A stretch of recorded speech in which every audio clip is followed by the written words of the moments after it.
right, welcome back everyone. I hope you enjoyed our panel about the power of the song. During the panel, all three of our panelists touched upon rights several times, which is a nice segue into our next workshop, Know Your Rights. So today we've invited 3 industry professionals for a different format than the last panel to really drill down on understanding what rights you have, how best to protect them, and also how best to monetize them.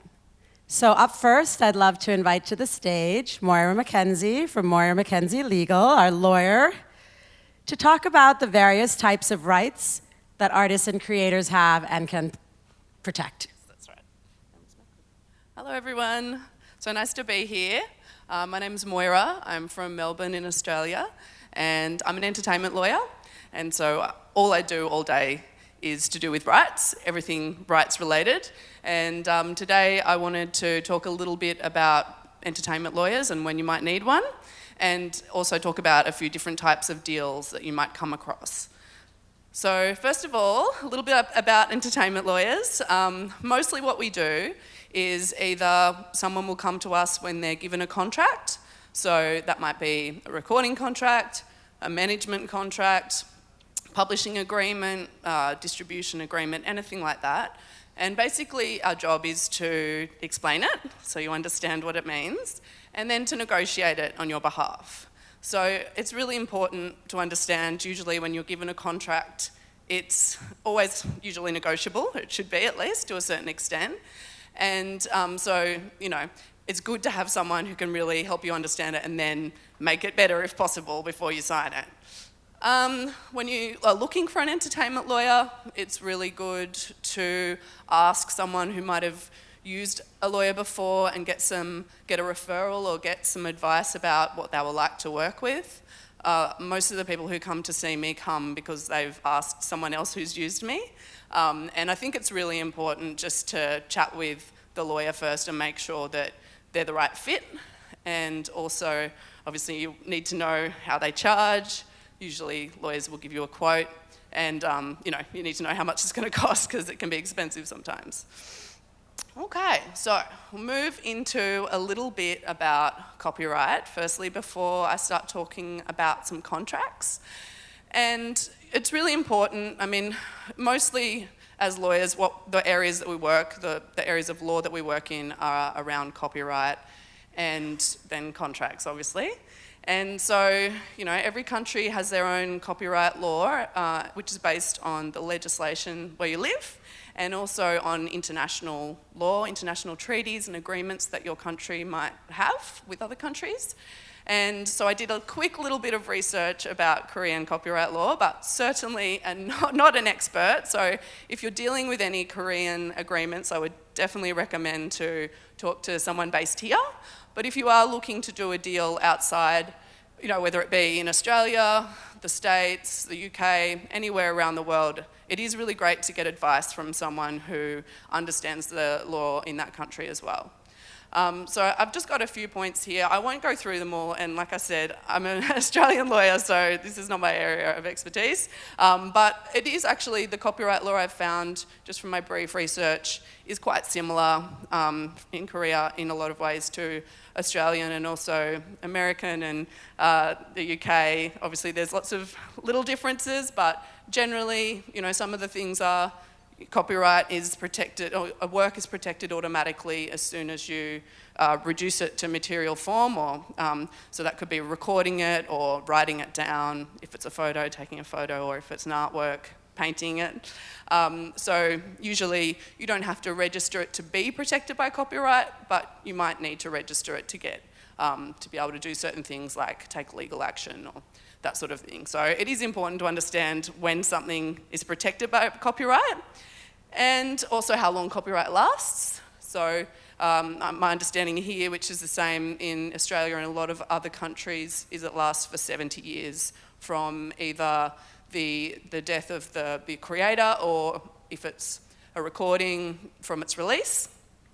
And yeah, copyright gives you certain rights. So basically, economic rights, which are the rights we're going to be talking about today mostly, the rights that you can make money from, and also there's moral rights, which you're given as an author or a creator, which stay with you regardless of whether you might sign some of your other economic rights away. So I'd encourage you all to have a little bit of an understanding of what those rights are, and you'll see when we talk about the agreements, sort of how that interacts with different types of deals. Copyright doesn't protect ideas or inventions. There might be other types of intellectual property law that protects those things. So again, just really important to kind of get that basic understanding of what copyright actually protects. Okay, so first of all, I thought we'd talk a little bit about distribution agreements. Usually distribution agreements, you might have a local distributor here, or you might want to work with a distributor overseas. So I interact a lot with distribution agreements for Australian distributors, but also a lot that are either international or based in certain countries. And these are some of the things that are important to understand about distribution agreements in terms of the main kind of key terms, but also the things that you might want to look to negotiate when you're entering into a distribution agreement. So usually you would first of all, what are you distributing or how? So is it just a digital distribution agreement, or does it also cover physical product? A lot of distribution agreements also might cover, your music videos, so monetizing YouTube and that sort of thing. And some distribution agreements will also pitch and secure or offer a service to pitch for synchronization licenses, which I know we're going to be talking about a lot more later on. And other types of secondary licenses relating to the recordings that you own. So important to understand, what they're actually going to do for you, what recordings are going to be covered. Is it just going to be a set number of recordings, or is it all the recordings you release within a period of time? How long is the distribution agreement? Really important.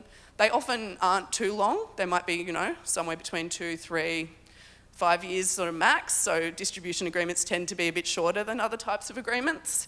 And obviously really important to understand what the distributor's charging for their services, so the distribution fees. And sometimes distributors will also offer advances or some money towards marketing costs or asset costs as well. That's something that I'm seeing more often now, so that's something to kind of be aware of and maybe negotiate.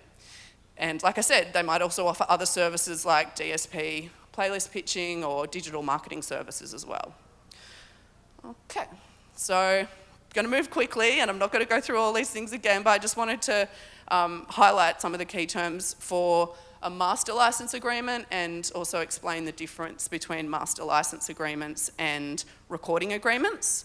So you might be an artist, or you might have an artist signed to you here, but you might want to release through a label in another country or another territory.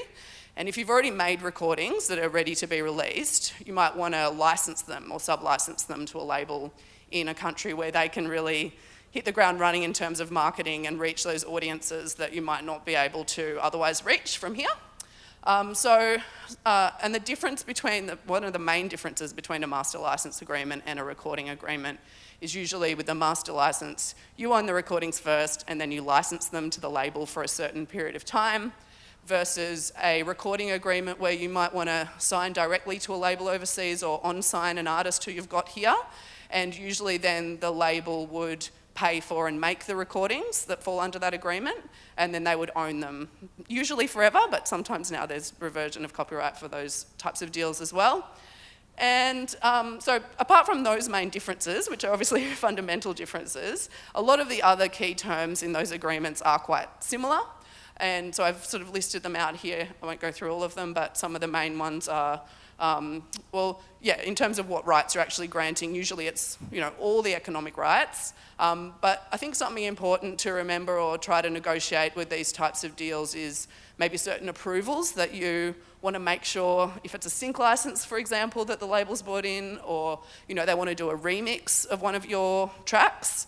Those sorts of things are, I would say, quite important to maintain some kind of control and approval over from an artist or, a home label perspective. So that's really important. Also working out what the level of exclusivity is for these types of agreements. If it's a territory where that means you can't release anything else in that territory other than through the label you've signed to, for example. Those sorts of things are really important to be aware of. Obviously, the money side of things, how the royalties are calculated, you know, if there are advances, what are they for? Will the label provide tour support if you want a tour? And do they get other non-recording activity participation, like merchandise rights or the right to do sponsorship deals and that sort of thing? So, whizzing through to publishing agreements. Again, you might have an artist who you might have the publishing rights to here, or you might be an artist who's looking to do a publishing agreement overseas. And so publishing is all about making money from the songs, from the compositions themselves, as opposed to the recordings that we were just talking about before. And there's lots of different types of publishing agreements. Some might be just for specific works, specific songs only, and some might cover the entire catalogue of a writer's songs. Some might be just to administer the copyright, so basically just to, you know, issue licenses and collect money. And some might be to actually work the catalogue, so set up co-writing opportunities, really pitch for sync licenses, and yeah, kind of pursue making money from the songs. And so, you know, depending on the deal, some of these terms might be more relevant than others, but, you know, again, like how long is the agreement? What is the writer committing to? Do they have to write a certain number of songs and release a certain number of songs under the agreement for the term to kind of continue forward? And again, always money, very important. You know, what is the royalty split? Is it fair? Is a publisher advancing any money? All important questions and important clauses to negotiate. All right, a little bit about booking agreements and touring. So booking, what does the booking agent do? Well, pretty obvious, they book shows for you. A lot of artists like to have a booking agent in different territories so that they can, you know, have those direct connections with promoters and venues and other bands that they might be able to tour with in those territories. And so it's obviously a very important relationship to have. If you have a great booking agent, you can have some really great opportunities for touring. A lot of booking agents don't actually give you a written contract, so it's more of a handshake deal, a kind of old school style of thing, but even so, it's really important to understand what you're agreeing to. Is it exclusive? You know, can you only work through them in that territory, or can you get book gigs yourself? How much commission are they taking? And yeah, how long does the agreement go for? Can you terminate it at any time? You know, booking agent agreements, if they're getting you gigs, it's all great, but if they're not, you might want to be able to terminate the agreement easily. So that's an important thing to remember as well. Touring. So obviously as an Australian lawyer, I probably can only speak mostly to touring in Australia, but I think some of these concepts would be sort of reflect most other places as well if you want to tour internationally. And the key things I probably would want to kind of impart to you about that is make sure you've got agreements with whoever you're engaging with in the country that you're touring, you know, be that a promoter, a booking agent, or a venue directly if you're being hired direct. There's some really important terms that you need to have in place, especially if you're investing a lot of money to tour. Obviously everything around the payment side of things, the obligations that the other person is agreeing to, and cancellation terms are so important. And obviously with everything we've seen through COVID, you know, those cancellation terms can be just so key to, you know, when it comes to the money side of things. So always have an agreement in place, and then make sure you get advice in relation to both tax. In Australia, you have to have a tax agent who will process your tax claims, otherwise the promoter usually would have to withhold some of your payment. So that's really important to get advice on, and also what visas you need. Most countries you'll need a special entertainment visa to tour, and that's the same in Australia. So, and insurance, very important as well. You know, there's a lot of costs that go into touring, so make sure that you get some advice on getting good insurance in place as well. And the final thing I wanted to talk about was just protecting your brand. So that's your name, your logo. You might have, you know, other branding sort of assets that you want to protect. And sort of the key way to protect those things, or the strongest form of legal protection, is trademarking. But trademarking can sometimes be an expensive task, especially if you're doing it in lots of countries, which is usually, each country you have to pay for a separate fee to register a trademark. It does provide you with a monopoly over the use of that name in the entertainment industry, for example, if you do it. So it's great if you can. Otherwise, just make sure as you're using your name, you're developing a reputation, you're developing legal rights in that name. But it's really important even, before you go somewhere to do some searches and make sure that maybe there isn't an artist who has the same name or a very similar name, just to kind of be on top of those issues if they arise, because usually protection in relation to sort of artist names is sort of geographically linked. So, make sure you get, I know this is a no-brainer, but protecting as much as possible in terms of getting all your social media handles and URLs and all that sort of thing, that all helps build up legal rights in the name as well. Okay, so that is basically, in a nutshell, very quickly, what I wanted to talk to you about. I know I rushed through it, so if there's anyone who wants to come and chat to me after about anything I've spoken about or any other legal related matters, I will do my best to help you. And just some of the key takeaways here. Obviously really important to understand the legal rights that you have regardless of what aspect of the industry you're working in. If you're entering into contracts, my advice as a lawyer obviously would be to get legal advice before you sign something, especially if it has a long-term impact on your career. Do what you can to protect your brand, because that can be a really massive asset that you can make lots of money from in different ways. And in terms of building your networks, I've just put a few in Australia. We've got Big Sound, and we're just getting South by Southwest for the first time this year. Similar to attending conferences like this, if you can build those networks in the countries that you want to break into, it's going to help you so much in the future moving forward. So, yeah. Wonderful. Thank you so much, Moira. I think you managed to give us a lot of really useful information in a very short amount of time.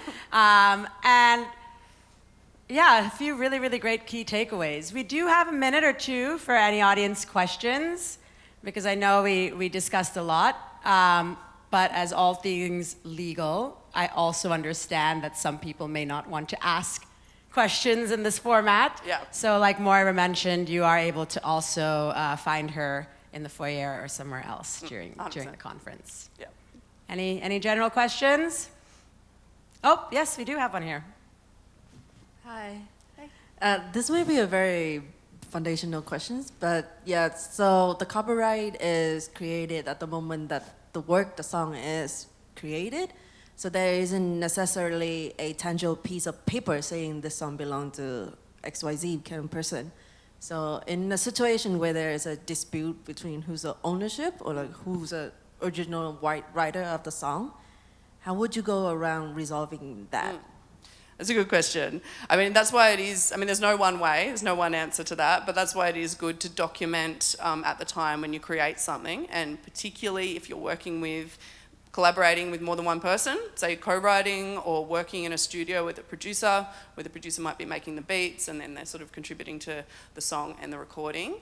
So I think one key way you can sort of help prevent that it becoming an issue is after you finish working with someone, document it. It doesn't have to be a crazy legal document. It can just be an email or, some sort of agreement that you have with the other person to make it really clear that you both agreed on who owns what, in what percentages sometimes it might be relevant. And then, because that could be used as evidence in the future if there was a dispute and might help resolve having a dispute in the first place. Yeah. I think that's a really good point, Moira, actually, because everybody thinks of legal documents as being this like long, lengthy, very wordy thing that needs to be prepared by a lawyer, but there's a lot of things that are legally binding, right? That's right. But yeah, you can have an agreement or a contract can exist without even having anything in writing, like I was saying with the booking agent agreement, oftentimes they're not. Having something in writing clearly, even if it's not drafted by a lawyer, can go a long way, and it can still be considered legally binding. So yeah, it's important just to be really clear on what you're agreeing on. Wonderful. You managed to make a topic that was quite dull, very interesting. So thank you very much, Moira, for that. No worries. Thank you. Sure, I'll just hand this back. Thanks. Thank you. Okay. Up next, we have Robin Jenssen from Spark Networks to talk to us a little bit more about the publishing and collections world. Again, it's a world that not very many people are aware of, but it is incredibly valuable to understand. Over to you, Robin. And again, we'll leave a few minutes, if there is time at the end of his presentation, to ask Robin any questions. Hello, everyone. I'm Robin. A visionary in music. I've been doing music since I was 12, and it's been a while. I'm not 12 anymore. I'm a lot older and smarter than I was when I was 12, starting out as a musician, songwriter, artist. And when you're 12, and there's a lot of people in this world right now being 12 years old doing music, and there's not many people telling them how to do it or what to do or how to protect their rights and what are their rights. So before I start talking about the boring stuff, thinking about right now, there's about 5 million songwriters or who are registered with a PRO, meaning there's probably another 50 million people out there doing music globally right now. And with 150 new songs being released every day, 150,000 songs every day. That is an insane number. Meaning, yearly, in 2 years, we're going to double the amount of songs that we have registered with a PRO so far in history. It used to be about 100 million songs available right now on DSPs. So on streaming services, it's about 100 million songs. And if we are now registering another 54 million a year, and it's growing, it's going to be 200 million next year. It's going to be 300 million 2 years from then, or even more. So obviously, it's a huge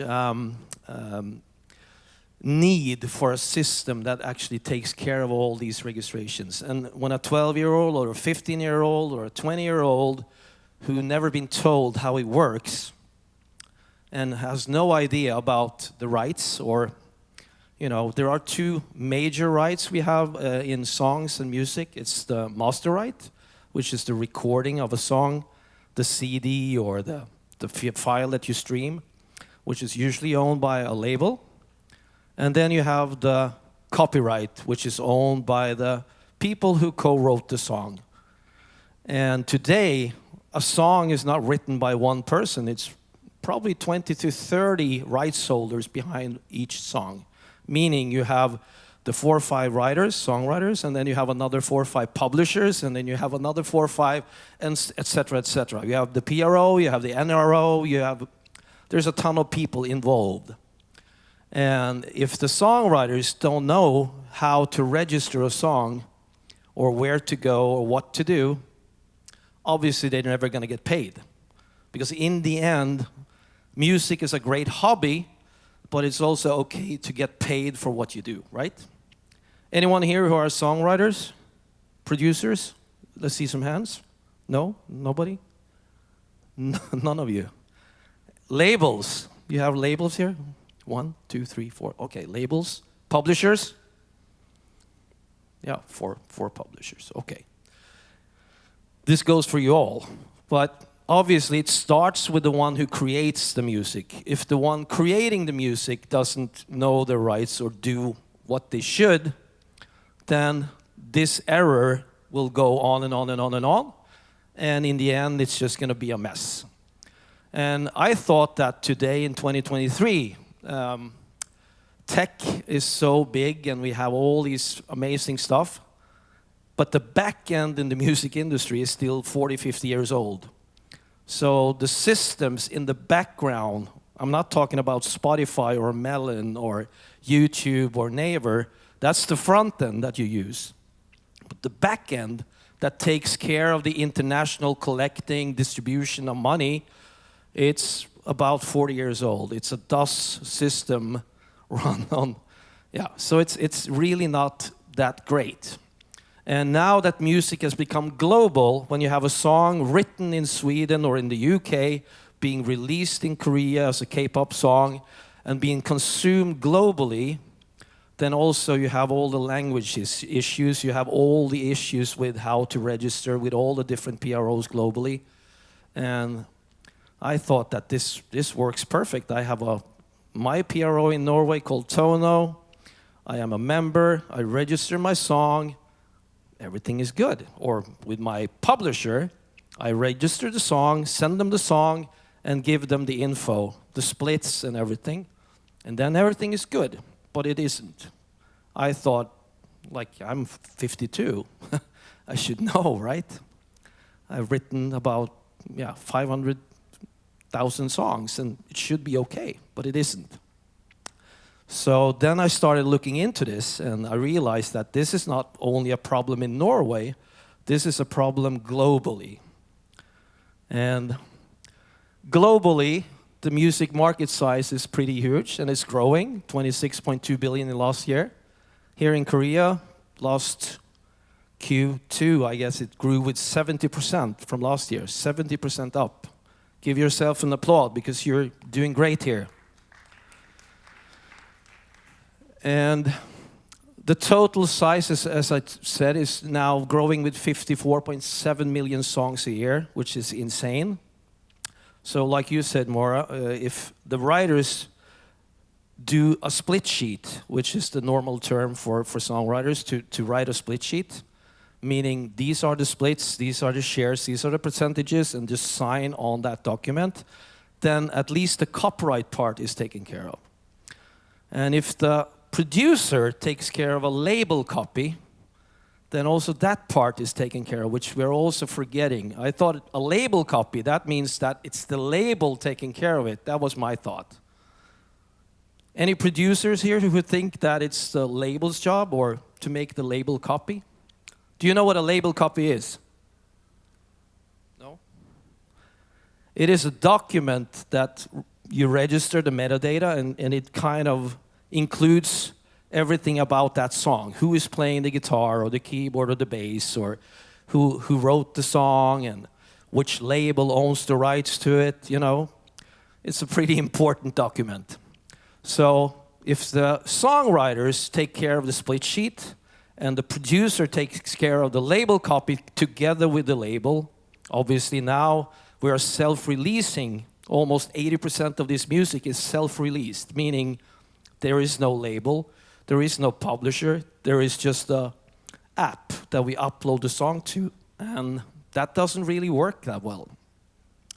And we have to start rethinking the system, how it works, so that we can make sure that we avoid all these global issues that we have right now when it comes to collecting and distributing the money. These are just super simple stuff that just, you know, exchange rates, taxation, bank fees. So imagine you have 1 million spins on Spotify. 1 million spins sounds like a lot, but it's, you know, broken down, it's about $300 to share with the songwriters. It's basically nothing. And then you have to share that with your publishers, and you have to share that with all the different banks and transaction fees and everything. So in the end, you're almost better off not doing it at all. But this is not the only thing, obviously. I'm going to show you a little bit how the whole system works. It's 5 big nodes in the world who takes care of the collection. And then it's broken down into different PROs, which is your collection agency, which you have here. You have Comca. In UK, you have another one. In Norway, you have another. So every country has its own PRO. And we also have NROs who takes care of if you're playing on the album. You know, if you play on the song, then you get money for that as well. So there's a ton of different agencies out there collecting and then sending all the money that they collect locally to all the other PROs globally. And that's why the collection time for an international song is usually about 18 months. So collection periods is usually divided into 6 months. So you collect locally in Korea, Takes 6 months, then you pay it out to the publisher and the PRO. They have the money for 6 months, and then they pay it out 6 months later to the actual person who was supposed to get the money. So music industry is the only industry where you have songwriters and artists who are willing to work for free for 18 months and then get paid maybe something 18 months later, depending on if this works or not. So it's a pretty scary industry to jump into. But it helps if you know how to do it and know how it works, because then you will start doing your split sheets, you will start doing your label copies. And we're going to talk a little bit more about what's in that. But here's a little bit more breakdown. There is a little gray area, or here it's white. 75 countries that don't even collect money at all and distribute anything. They just don't want to do that. So that's something that we have to look at, but that's something the law has to change in these countries to be able to collect. But yeah, this is what I was thinking of. So this is a solution. How do we solve these issues? So if you register yourself as a songwriter with your PRO, so with Kamka here in Korea, then you will get an IPI number, which is like your passport in the music industry. So without that, you're kind of lost and you will never get paid as a songwriter. You have, here they call it the Kamka ID, but it's Universal International Code, IPI. And as a producer or a performer, you have the IPN number. And if you also remember to get an ISWC code when you have a new song that you are releasing, or if it's on a CD or produced in a way, it's an ISRC code.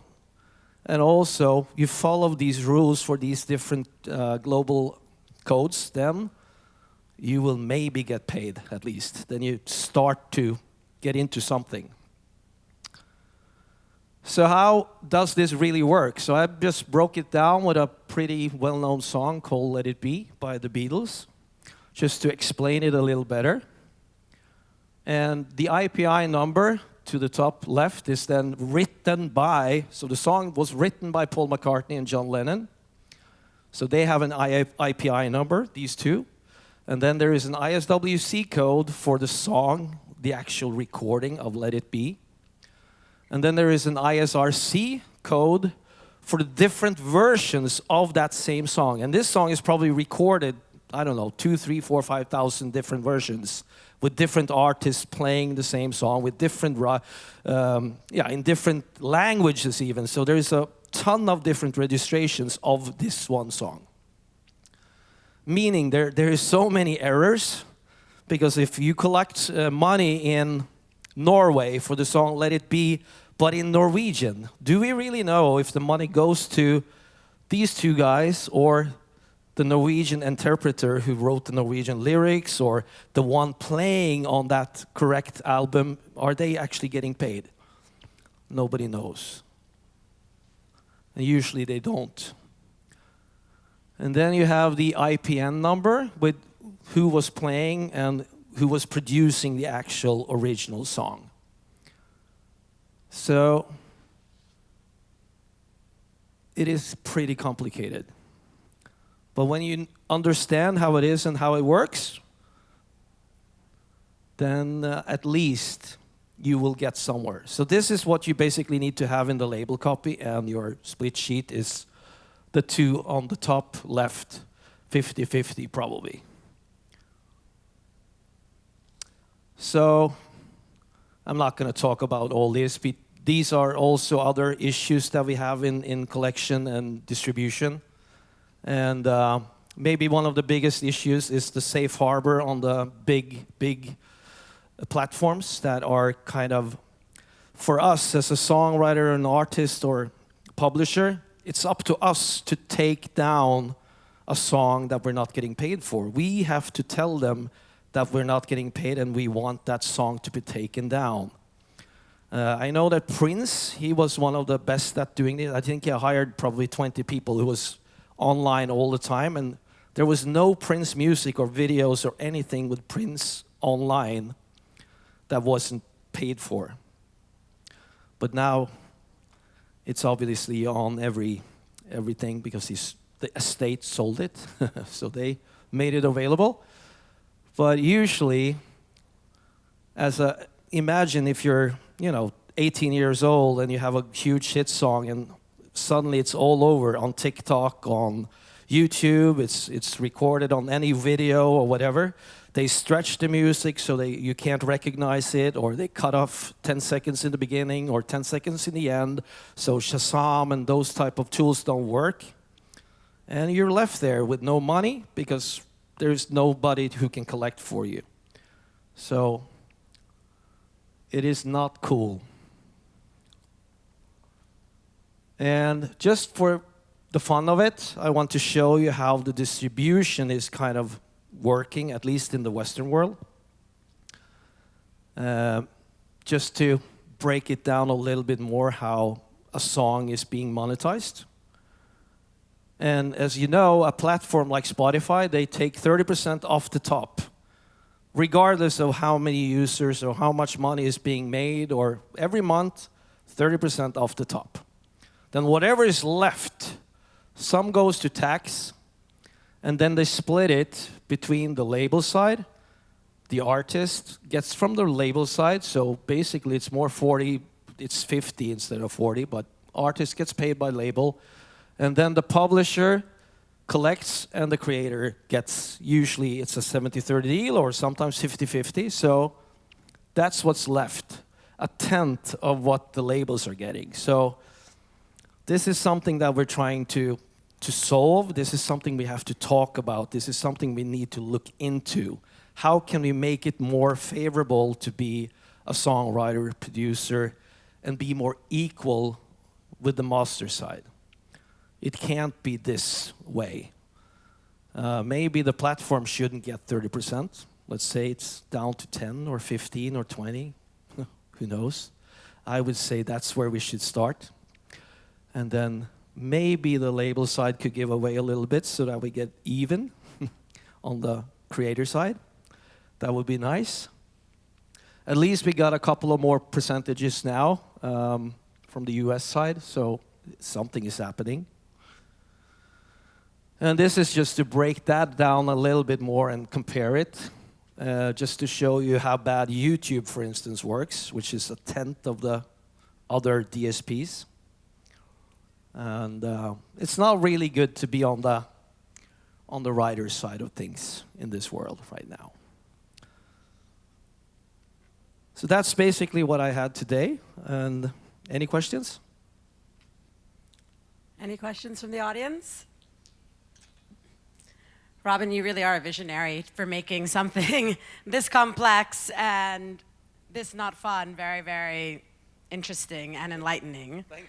And it's also really nice to know that even though there's a lot of this system that is very outdated and that we cannot fix as individuals, there is still a lot that we can do as writers and creators to protect whatever we can, right? And it's very important to take those proactive measures and also really get to know your local societies. That's the very first step.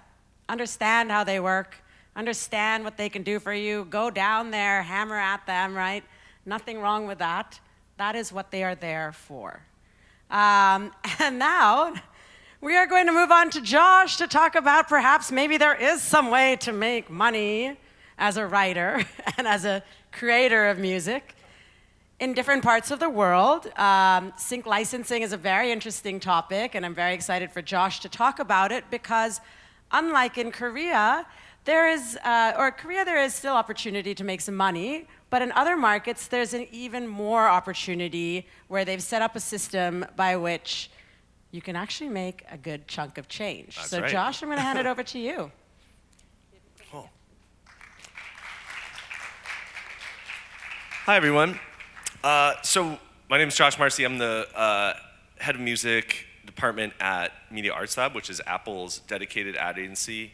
Apple obviously has a long history with music in many different forms, from its famous silhouette ads through to what we do now. But music supervision as a general pursuit it goes back a little bit further. I think probably most famously in films, you think about some of those famous moments in like Quentin Tarantino films or things like that, needle drop licenses, right, that really made a scene. And as that progressed, it started to find its way into some of the other media as well. Certainly television. I think when that started to come up, there were many famous uses, again, needle drop licensed songs in famous, especially American shows in the 90s, and then into the aughts, and then of course into the streaming era, which brings us to video games and film and then ads. I think which Apple did a large part of making music in ads, something that was cool and that people actually wanted and saw as a great opportunity to get some exposure for their band in a way that really highlighted the music. It didn't just make it something in the background, right? But so now there's a community of us, several hundred of us, mainly in Los Angeles and New York. There's some in London and Berlin and a few other cities as well, but mainly concentrated around where music and film in all its forms, moving pictures meet. So mainly in those cities, and it's a small community, and we're very symbiotic with our partners in synchronization at sync firms. There's a lot of ways that your music can find its way to a music supervisor. Of course, as my friends talked about, labels and publishers are always going to be a key conduit for us finding music. We rely on them heavily to get us especially advanced music, which is really important in film and advertising. There's also third-party reps. Increasingly, distributors are actually becoming a key conduit as third-party reps as they take on more indie labels and start to represent greater catalog. And again, sometimes it may be negotiated in your rights of will they represent you for licensing, for sync. And so increasingly we're turning to Cobalts and AWOLs and people like that to find us great music from their family of labels. There are still independent third-party reps who are worth looking into as well. I think a lot of them have a very specific sound, which is great, and I think a big part of thinking about where you want to put your music with a sync rep is thinking about who will understand it and be able to put it in front of the right people alongside other similar kind of music. Because as part of our job, a lot of it is creative is going to people that we know will have the thing we're looking for, of course, right? So we know you can't be all things to all people, and so a lot of it, much like a label has a specific sound in a lot of cases, so too third-party reps will have a specific kind of catalog that they represent. And so when we're looking for something, we'll go to them to find that. Of course, management always going to be a huge conduit. Managers are always going to be the greatest advocate for their artists, and so we turn to managers a lot. Again, they are usually ahead of the curve with artists writing demos and things like that, which we love. And especially when you're commissioning music, you want to probably deal with management first, and then you can move into figuring out how it's going to split with the labels and publishers and all that. Lastly, there's music houses and libraries. Music houses, original music, oftentimes have producers who in their free time will create original music, work with artists, create original score, oftentimes for ads, but sometimes for film, and usually have their own studios. So someone you can turn to, they do full production, and will of course then have some of their own catalog that they keep after they've done these demos, so we'll oftentimes use those. And then lastly, libraries, which are known as sort of blanket license, very usually cheaper music, but creative and a great place to find things when we have a smaller budget, which is of course a big part of our job is balancing the creative and the budget, right? And so that is really the two sides of the coin here is our job in the different media finding the best song and then figuring out how do we fit it in the budget. And so that's why our partners in the sync world are so important. We turn to them, and we have a lot of trust with them to make sure they're getting us both what we need creatively and both what can fit our budget. So again, a very symbiotic relationship. I think the other key thing here as you look at the different kind of media is thinking about where will your artist's music best shine, right? all these different kinds of media have different requirements, different styles, different lengths of usage. And so you think about, for instance, television or film, there may be a minute or a minute and a half or even 2 minutes where a song can really shine, right? Where if you have a singer-songwriter, you can have a full verse and a chorus, and it can help tell a story that may be important to what the director and the music supervisor is trying to help facilitate. As you go down trailers, for instance, a very different sound, right? Of course, it has to be impactful. It has to have a lot of dynamics. It's something very different. You're not looking for something necessarily that has a lot of time to tell a story. So a very different style of music. And then finally ads, which there's a wide range, but usually we're looking for something that's fairly concise, right? That can hook people in, tell a story quickly, and do it in an impactful way. So all things to think about when you are putting your music out there. You're finding sync reps who can work in these areas and finding people who specialize across these different kind of media. So coming to the next, there it is. So pitching your music, right? Getting it out there and getting it to the right people. I think the first thing to really know is we're music fans. Music supervisors, we're music fans. We love it. We want to break artists. We want to get behind artists. And so you need to be fans of your artists and make us into fans. And so I think a big part of that is talking about who they are. You know, a lot of times we get emails and it's like, here, I have some music for you, here's a link, and it's just 10 songs, and I don't know anything about who the artists are or what their perspective is or what their point of view is or why they made the songs that I'm hearing. And so I think a big part of it is really, especially when you're starting a relationship with music supervisors, is to tell them what you're about, what your perspective is, and what your artists are about. Like, why are they making this music, and how will it relate to what the music supervisor is doing? What story will it help tell, right? What emotion will it get across? And so, of course, lyrics are key part of that. You know, we don't have time as music supervisors to listen to every song all the way through, of course. So giving key information, here's what the lyric is about, here's what the song is about, and you go, okay, you know what, that could work for this scene, this ad I'm doing, whatever it is. It helps you to start to put things into buckets of your work and what you're working on. So it's helping to sort things. And similarly, the recommend if you like, we see this in all things. What style is the music, right? Like before I even listen to it, give me a little bit of information. Now I know about the artist, I know what the song is about.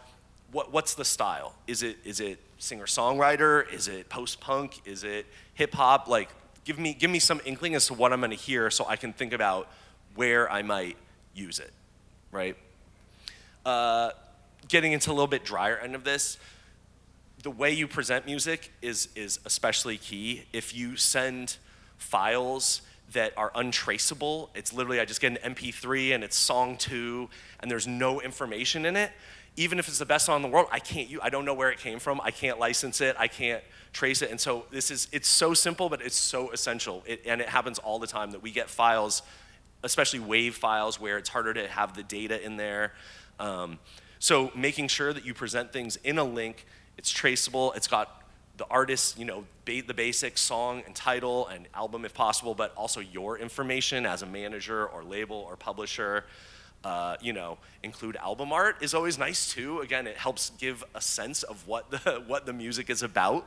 It's a great visual cue, as it's always been. So presentation helps a lot. And it also just helps us keep things organized in a meaningful way so that, as we sort through all these songs, we're able to trace the breadcrumbs back when it comes time to actually license and use the music.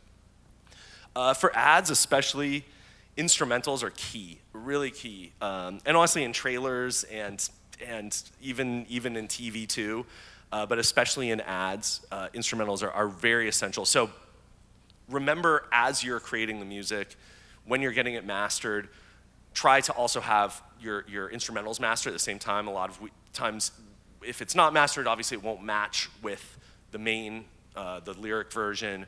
So we really try to make sure that they're mastered at the same time, if possible. so we can intercut between them, right? Use a key lyric, go to instrumental part, and then come back.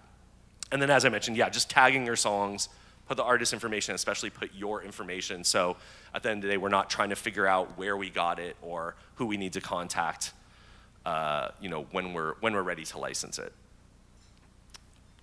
Moving on. So you've presented your music successfully. Happy day. It's time to finally license it. And someone comes to you with an offer. As Moira was saying, these things are negotiable. I think usually when a music supervisor makes you an offer, though, it should give you a cue as to what the range of the budget is. If someone comes to you with $5,000, they don't secretly have $50,000 to pay you, right? So understand that, again, as good members of the music community, we will always try to give a fair fee for what we have, but take a hint from the initial number that is probably the range that we're working with, right? And if you come back with something wildly beyond that, it ends up just breaking trust, really, because our job is to balance creative and budget, and so we're willing to negotiate. We want to work to make it good for everyone involved, but it's a two-way street. So thinking about that, but once you have the initial offer, thinking about what goes into this and the way that we come up with these numbers, right, is what is the media type? So beyond, even the first thing, is it a video game? Is it a trailer? There's standard sort of fee ranges for all these things, and if you work with a label or a publisher or a lawyer, they will oftentimes know sort of what that range is, and you should definitely turn to them. They'll have comps of what they've gotten for something like this in the past. So that's always a great place to start, is what should I be asking for here? What's a reasonable amount? At the top of the heap are usually ads, of course. It is transactional in a way that's different than film and TV, right? Film and TV is, typically have a little bit lower license fees, again, from indie to major films. There's going to be a large range. I think it's fairly intuitive what will outrank the other, right? A lot of times, if it's an indie film, again, it may not be a big fee, but if it's a music supervisor who works a lot, it's worth. Why not license for $500 or $1,000 or a festival license and start to build that rapport with a music supervisor, of building that relationship, saying, that's fine, we understand that this is a small indie film you're working on this time, but next time, maybe it's a big film, and you've started to build that relationship, and they've started to invest in your artist, right? They've started to find a place for them in the work that they do. Increasingly, obviously, broadcast is decreasing, and digital is nearly everything, but broadcast is still out there. It takes different forms. Now it might, is increasingly like pre-roll on YouTube or things like that. Digital is obviously a very large umbrella, but TikTok and all the new media, there's not a lot of rules set yet. It's complicated, and everyone's sort of making it up as they go along a little bit. But if it's a brand coming to you and is associating your music with a paid media opportunity on one of those platforms, then there should be a fee associated with it, right? They just legally can't just take music from the platform and put it on their ads. So there does need to be a fair license there.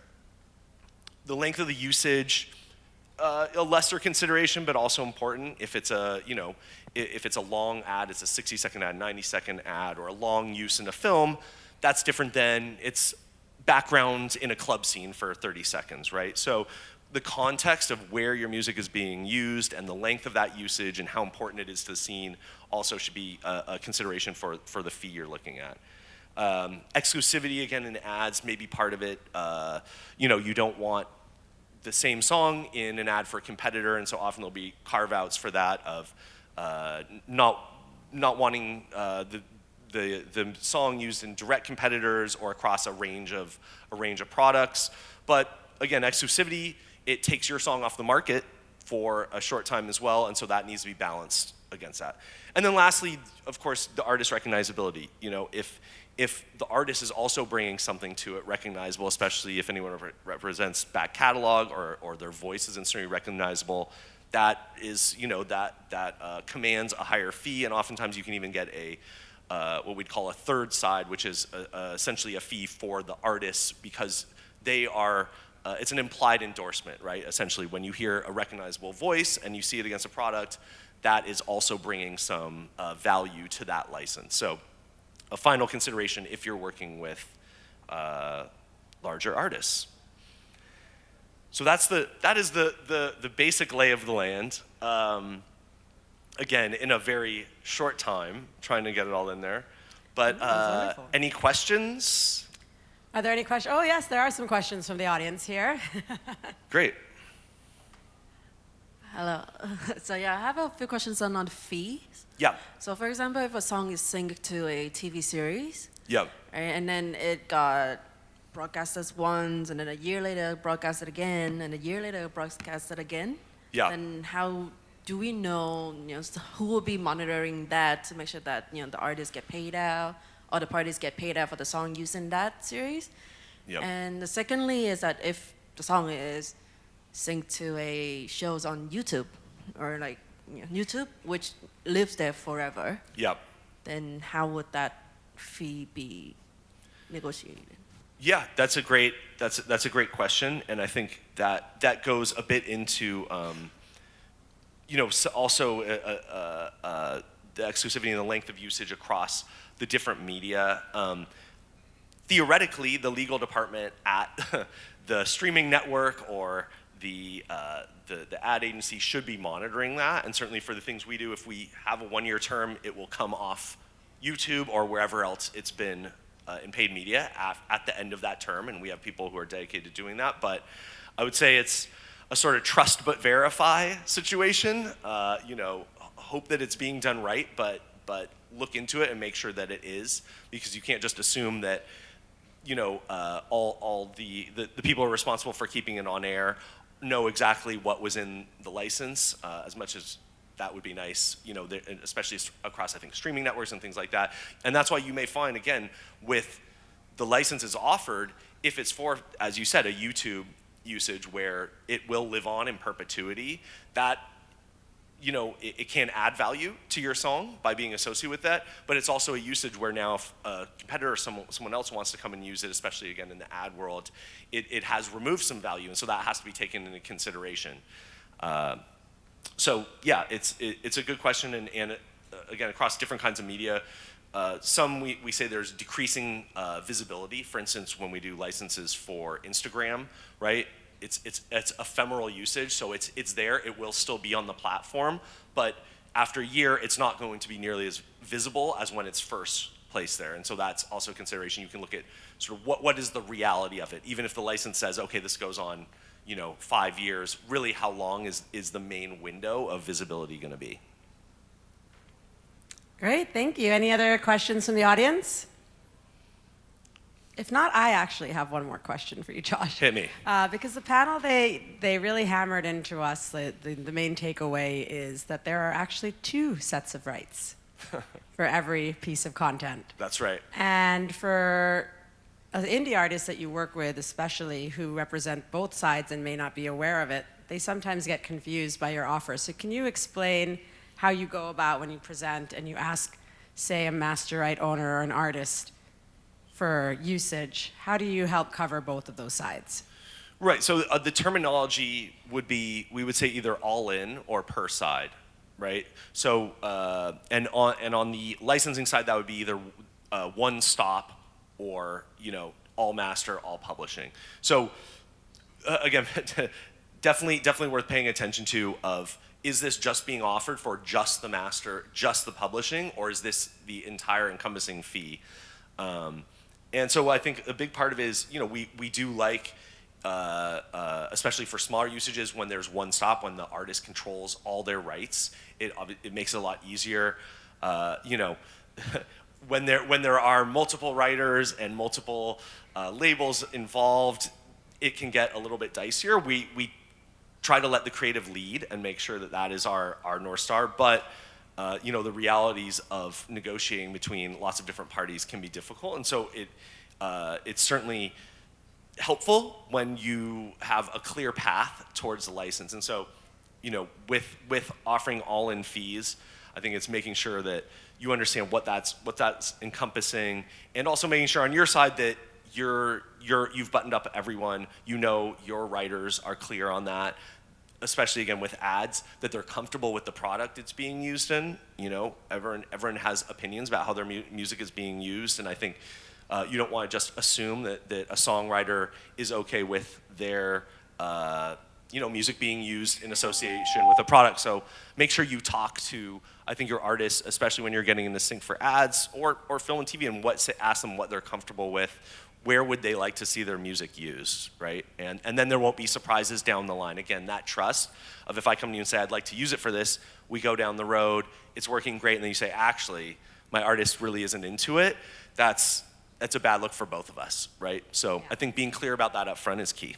And just to reiterate, every deal gets paid out to both the master side and the publishing side. So That's it's right, impossible that's right. to have a license. None of those nasty pie charts like we saw I know, there. right? And Yeah. actually, it's even a more fair split, if I'm not wrong. Well, so that's a good another side of that is a key term is MFN, where you say most favored nations, which means that the publishing and the master side get the same amount. That is usually the case. However, in the case of, for instance, let's say it's a cover of Let It Be by a lesser known band, obviously the publishing is going to command a lot higher fee than the master would get. So it's not always the case, but it is most often the case. And so making sure that's clear as well is really key.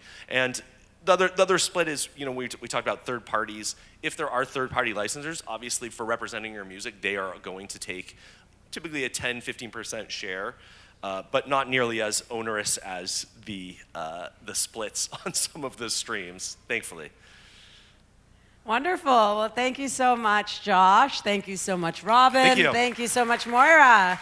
We hope you all found that very, very, not just interesting, but also really, really useful. So we've got one more workshop left for the day, and we hope to see you back here after a short break. Thank you, everyone.